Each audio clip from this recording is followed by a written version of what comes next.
नमस्कार, मैं हूं प्रशांत और आज स्पॉटलाइट पे हम हिसाब किताब करेंगे कर्मों का, भाग्य का और कैसे कर्म करेंगे तो उसका क्या फल मिलेगा।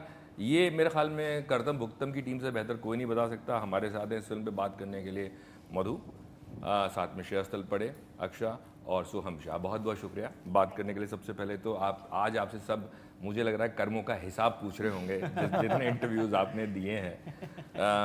और मेरे ख्याल में सब लोग विश्वास भी करते हैं। आप लोग विश्वास करते हैं?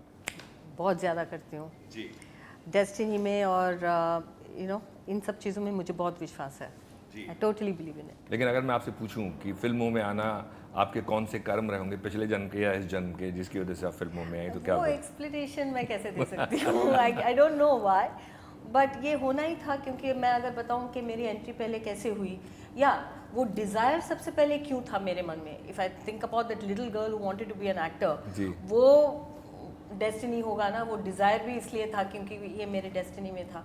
Then how I became an actor.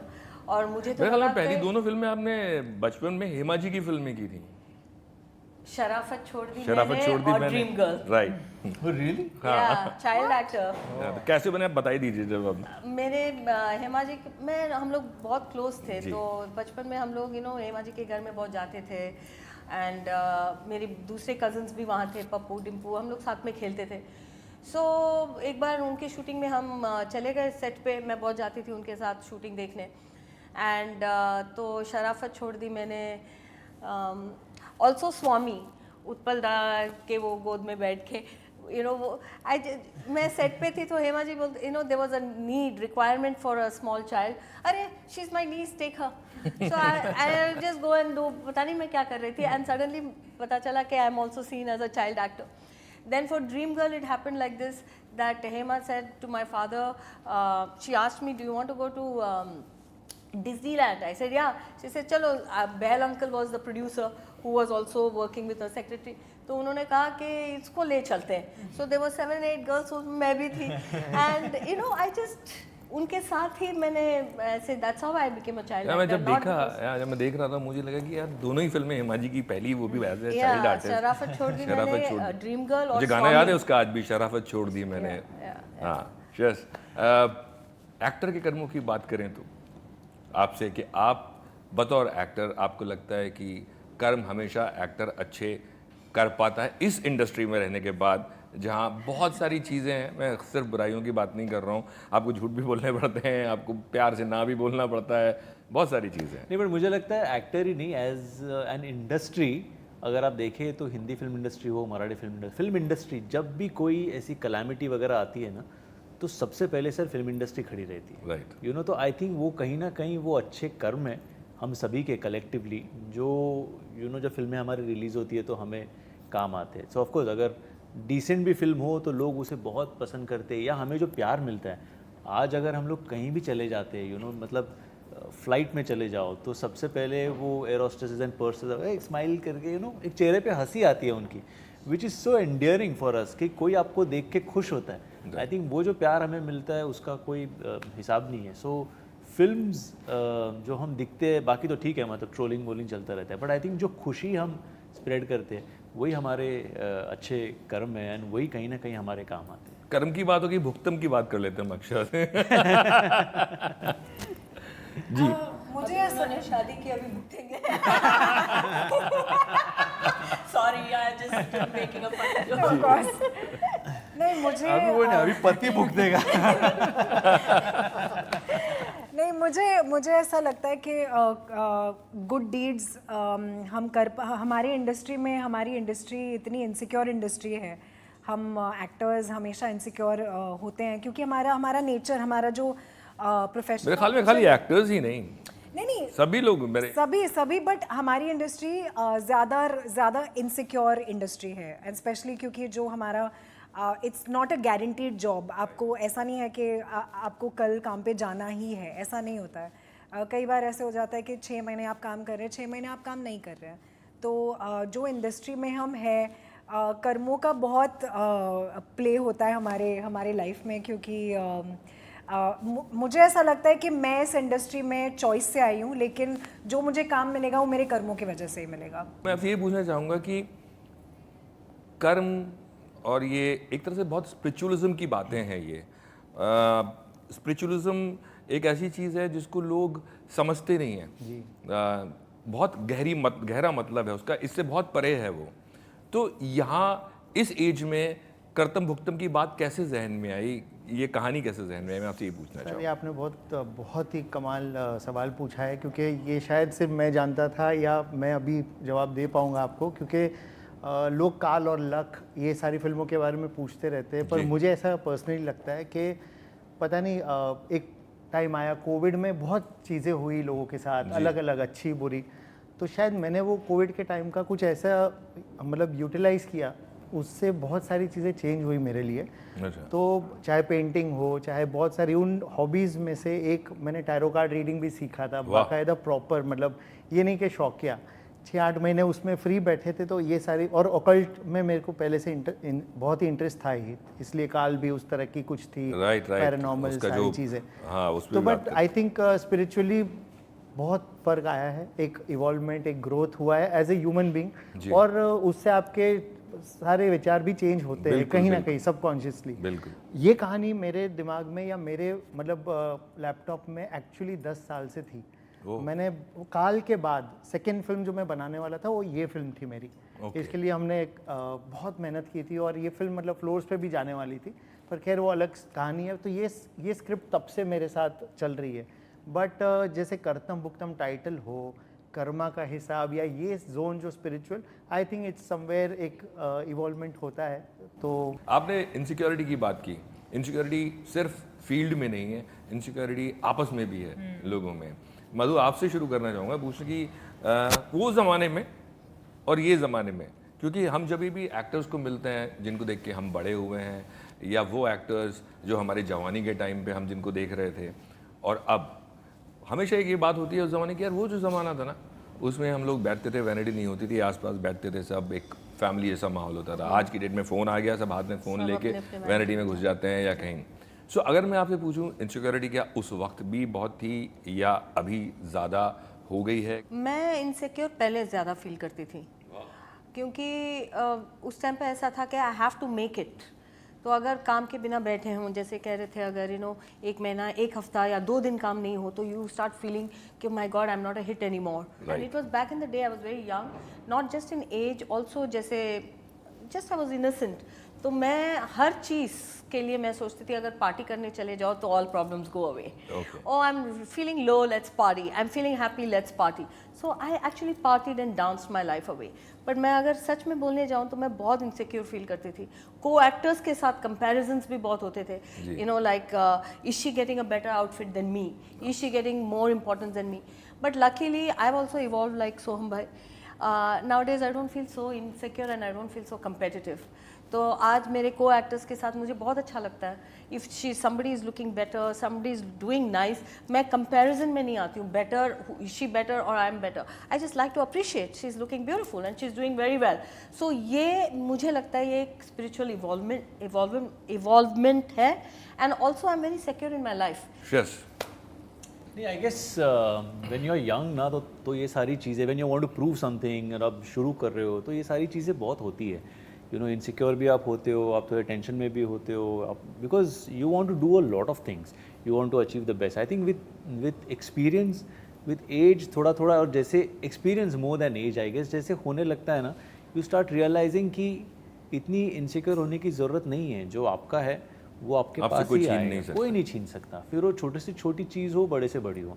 So and I think when you work with certain people, for example like someone like a Shah Rukh Khan, you realise कि यार आज वो इतना बड़ा स्टार है, बट वो इनसिक्योर नहीं है।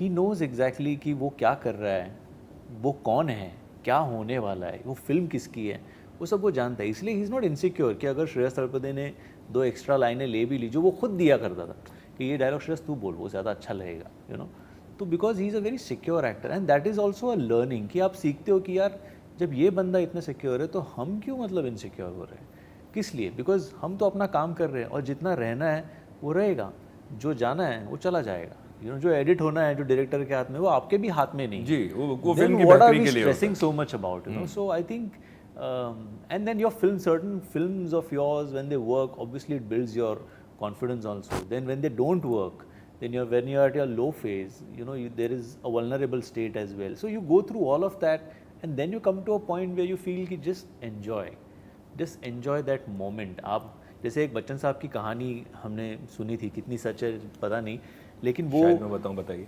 अक्स की शूटिंग कर रहे थे बेल्जियम में जी। और राकेश सर ने बताया था कि एक दिन शूटिंग कर रहे थे और बच्चन साहब सेट पे आए और राकेश सर ने कहा कि बच्चन साहब को किसने बुलाया, आज उनका कोई शॉट है ही नहीं, किसने बुलाया। सो सारे असिस्टेंट्स को बुलाया, उनको झाड़ा, तो सबने बोला हमने नहीं, प्रोडक्शन में से बुलाया, किसी ने नहीं। तो बच्चन साहब से जाके फिर बोले अच्छा जाओ तो सॉरी बोलो जिसने भी किया। तो राकेश सर खुद गए, बोला सॉरी सर आपको जिसने भी बुलाया। तो बच्चन साहब ने बोला नहीं मुझे किसी ने नहीं बुलाया। तो बोला फिर आप आज सेट पे कैसे आए? तो ही सेड बिकॉज यार पता नहीं दोबारा कब सेट पे आने का मौका मिले। क्या बात। तो आज ये मौका मिल रहा है सेट पे रहने का, तो मैं बस चला आया because I want to be here, that is what I am born for, So you never know, and then obviously KBC and जो कुछ भी हुआ, but these are moments which really make you vulnerable, and it is not insecurity about comparing yourself with other actor. It is just about कि boss I love to do something, will I get to do it again or not? इसमें एक और चीज़ होती है, आप compare ना भी करें, लेकिन आपके सामने वाला एक्टर या कोई एक्टर या कोई भी वो कुछ इस तरह का कर दे कि आप इनसिक्योर नहीं भी हैं, लेकिन आपको फिर एक ऐसा बुरा लग जाए या आपके दिमाग में अटक जाए कि वो आपका पूरा दिन खराब कर देता है।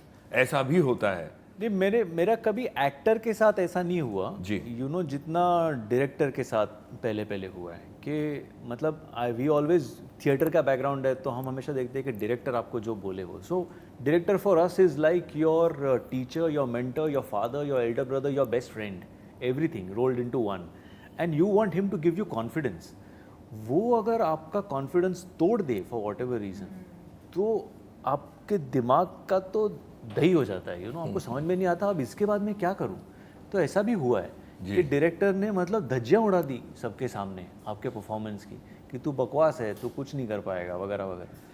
सो देन यू डोंट नो, आपको 2 मिनट के लिए you are just lost, and but then someone told me कि नहीं, then go and speak with the director कि भाई आपका क्या प्रॉब्लम है, आपको मैं नहीं पसंद हूँ, आप मुझे हटा दीजिए। या घर से लड़के आए हो तो बता दीजिए। जो भी साथ हुआ जी। एक्चुअली जब मेरी री एंट्री हुई कुछ 5, 6, 8 साल पहले, एक साउथ की फिल्म थी and the director was very young but he was never happy with my shot. मैंने जो भी शॉट दिया वो one more and my confidence went away completely. मुझे ऐसा लगा कि मैं अपना स्किल भूल गई and I really felt that I should not be here, and I started crying in the makeup van, and then the actor Sudeep, Kicha Sudeep, then he came to my room, put his arms around me and he said you are the best, and he told the director don't tell her anything, and after that it took me some time to get back my confidence. I really felt कि मैं acting भूल गई और मैं acting करना नहीं जानती, because the director was never happy. Whatever I was doing, he wanted one more. You have to go deeper into the actor's psyche, and an actor is not a mechanical robot जिससे आप sir वो कहीं पे, मैं किसी और के लिए नहीं कमेंट करूँगा, पर मुझे ऐसा लगता है कि या तो वो डायरेक्टर को 100% क्लैरिटी नहीं है, वो कंफ्यूज्ड है, right. या तो उसको बहुत सैडिस्टिक प्रेशर मिल रहा है कि उसके हाथ में माइक है और वो एक्शन कट बोल के मज़े ले रहा है 12, 14, 16 बार करा के, बिकॉज एक हाई होती है कि यार देख मैंने 16, जब तक मैं नहीं बोलूँगा करते रहे, हाई लगेगी। ऐसे भी होते हैं लोग। But sir the moral of the stories, बड़े स्टार्स, चाहे मैंने संजय दत्त सर के साथ काम किया है, अजय सर, मिथुन चक्रवर्ती या श्रेयस सर, एक्टर का 2nd, 3rd, maximum 4th take has to be the best, नहीं तो आपको अपना काम नहीं आता है जी। या तो आपने ब्रीफ सही नहीं दी है, Right. आपने सही माहौल क्रिएट नहीं किया है, आपने सही रिहर्सल नहीं किया है। So that is a director's job to not irritate them, not break their confidence, because they are professionals, they are fantastic actors. Right. अगर आप 3-4 टेक में नहीं निकाल पा रहे हो तो आपकी गलती है। This is how I address. South में भी आपने काम किया है, लोग अक्सर साउथ और नॉर्थ के कंपैरिजन करते हैं, बट बतौर एक्टर अगर मैं आपसे पूछूं, डायरेक्टर्स ज़्यादा डिमांडिंग उधर हैं या इधर है? इधर बट आई थिंक वो अच्छे वे में डिमांडिंग है, क्योंकि south cinema, if I may say so, अभी तक थोड़ा सा they are in the commercial space. So I think यहाँ पर मुझे काम करके ज़्यादा मज़ा आ रहा है, because I am not the typical Hindi film heroine और अ फिल्म हीरोइन।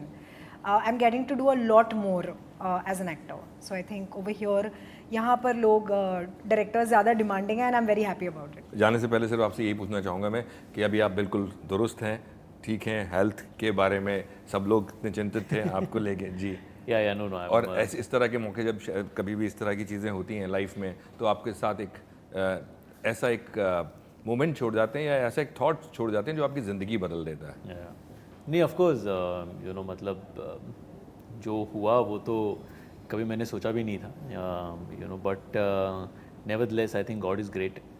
अगर उसमें से निकला हूँ, दोबारा एक अपॉर्चुनिटी मिली है, तो ऑफ कोर्स बहुत ग्रेटफुल हूँ.